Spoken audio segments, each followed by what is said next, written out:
ಇತ್ತೀಚಿನ ದಿನಗಳಲ್ಲಿ ಯುಪಿಐ ಮೂಲಕ ಹಣ ವರ್ಗಾವಣೆ ನಡೆಸುವವರ ಸಂಖ್ಯೆ ವಿಪರೀತ. ನಗದು ರಹಿತ ವ್ಯವಹಾರಗಳು ಹೆಚ್ಚಾಗುತ್ತಿರುವ ಇಂದಿನ ಆಧುನಿಕ ಯುಗದಲ್ಲಿ ಸೈಬರ್ ಕಳ್ಳತನಗಳು ಹೆಚ್ಚಾಗುತ್ತಿದೆ. ಹೀಗಾಗಿ ಯುಪಿಐ ವ್ಯವಹಾರಗಳಲ್ಲಿ ಸಂಭವಿಸುವ ಸೈಬರ್ ವಂಚನೆಗಳನ್ನು ತಡೆಯುವ ಉದ್ದೇಶದಿಂದ ರಿಸರ್ವ್ ಬ್ಯಾಂಕ್ ಆಫ್ ಇಂಡಿಯಾ ಹೊಸ ನಿಯಮವನ್ನು ಜಾರಿಗೆ ತಂದಿದೆ.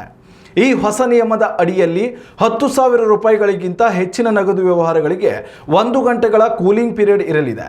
ಅಂದರೆ ಮೊದಲ ಬಾರಿಗೆ ನೀವು ಯಾರಿಗೆ 10,000 ಅಥವಾ ಅದಕ್ಕಿಂತ ಹೆಚ್ಚು ಹಣ ನೀಡುತ್ತಿದ್ರೆ 1 ಗಂಟೆಗಳ ಬಳಿಕ ಆ ಹಣ ಖಾತೆಗೆ ವರ್ಗಾವಣೆಗೊಳ್ಳಲಿದೆ. ಸೈಬರ್ ವಂಚನೆಗಳನ್ನು ತಡೆಯುವ ಉದ್ದೇಶದಿಂದಾಗಿಯೇ ಈ ನಿಯಮ ಜಾರಿಗೆ ಬಂದಿದೆ. ಆದರೆ ನೀವು ಈಗಾಗಲೇ UPI ಮೂಲಕ ನಗದು ವ್ಯವಹಾರ ನಡೆಸಿದ ವ್ಯಕ್ತಿಗೆ ಈ ನಿಯಮ ಜಾರಿಗೆ ಬರುವುದಿಲ್ಲ. ಹೊಸ ವ್ಯವಹಾರಗಳಲ್ಲಿ ಮಾತ್ರ ಈ ಕೂಲಿಂಗ್ ಪೀರಿಯಡ್ ಇರಲಿದೆ.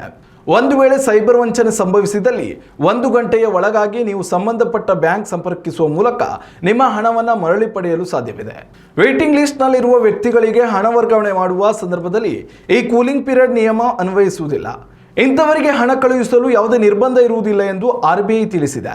ಉತ್ತಮ ಸಂಸ್ಕಾರಯುತ ಶಿಕ್ಷಣದೊಂದಿಗೆ VSS English medium CBSE school Udupi Muddur.